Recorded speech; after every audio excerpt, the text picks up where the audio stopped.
So for today's video guys, isi-share ko naman sa iyo kung paano gawin ang condensed cheese balls. And these are the ingredients guys. 1 cup flour, 1 teaspoon baking powder, 1 cup water, and 1 teaspoon vinegar.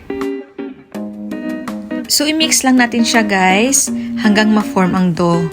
Then stay it for 5 to 10 minutes. Hayaan na natin siya guys ng 10 minutes.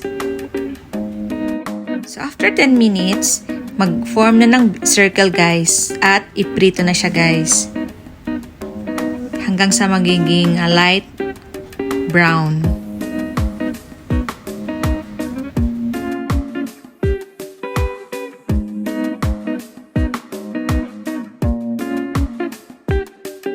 Pag ganito ng color niya guys, pwede na siyang kunin. At yan, kinuha na namin guys. So ngayon mag-prepare tayo ng condensed milk. Katapos, i-dip lang natin yung balls doon sa condensed milk.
So lastly, lagyan natin siya ng cheese on the top.